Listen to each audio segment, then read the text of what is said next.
Bangladesh cricket বোর্ডের সভাপতি নিজের কোনো কাজে বাইকে চড়ে যাতায়াত করছেন। একটা সময় পর্যন্ত এই ধরনের দৃশ্য কল্পনা করাও ছিল বেশ কঠিন ব্যাপার। তবে আমিনুল ইসলাম বুলবুলের মাধ্যমে এমন অনেক কিছুর সাথেই পরিচয় ঘটেছে এদেশের মানুষের।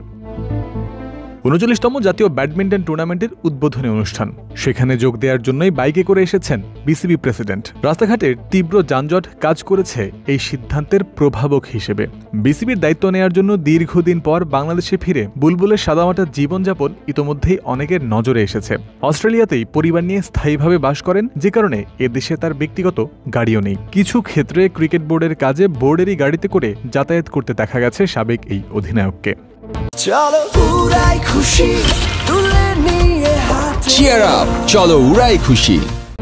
শুধু যাতায়াতের বাহন নয়, বাংলাদেশে অবস্থানকালীন আমিনুল ইসলামের বাসস্থান সংক্রান্ত বিষয়েও খবরের শিরোনাম হয়েছিল সপ্তাহখানেক আগেই। গত ৮ জুলাই দ্য ডেইলি সান এক খবরে জানায়, নতুন বিসিবি সভাপতি যে বাসায় উঠেছেন সেটির ভাড়া ১২,০০০ টাকা। মিরপুর শেরেবাংলা স্টেডিয়াম এলাকার কাছে ২ রুমের এক বাসা ভাড়া নিয়েছেন বুলবুল। সূত্রে বরাত দিয়ে ডেইলি সান আরও জানায়, এই বোর্ডকর্তার বাসা একটি গলির ভেতরে, যে কারণে তিনি মুখে মাস্ক পরে যাতায়াত করেন যেন কেউ তাকে চিনতে না পারে। ওই খবরেই উল্লেখ করা হয়, বিসিবির গাড়িও ব্যবহার করেন না তিনি।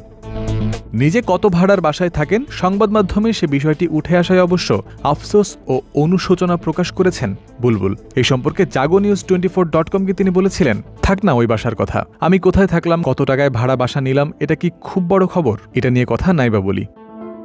বোর্ড প্রধানের বাসা ভাড়া ও লাইফস্টাইল সম্পর্কিত খবরের থেকে ক্রিকেট মাঠে খেলোয়াড়দের বিভিন্ন সীমাবদ্ধতা ও ব্যর্থতা নিয়ে বেশি খবর হওয়া উচিত বলে মনে করেন বাংলাদেশের প্রথম এই টেস্ট সেঞ্চুরিয়ান। তাতে তৈরি হবে ক্রিকেটেরই উন্নতির পথ। বর্তমানে বাসা ভাড়া নিয়ে অস্থায়ীভাবে বসবাস করলেও ২০০৭ সালের দিকে দেশ ছাড়া বুলবুলের পৈতৃক নিবাস ছিল পুরান ঢাকার গেন্ডারিয়া এলাকায়। তবে এক যুগেরও বেশি সময় আগে বিক্রি করা হয়েছে সেই বাড়ি। ২০০৫ সালে ক্রিকেট থেকে অবসর নেয়া আমিনুল ইসলাম দেশ ছেড়েছিলেন ২০০৭ সালের দিকে।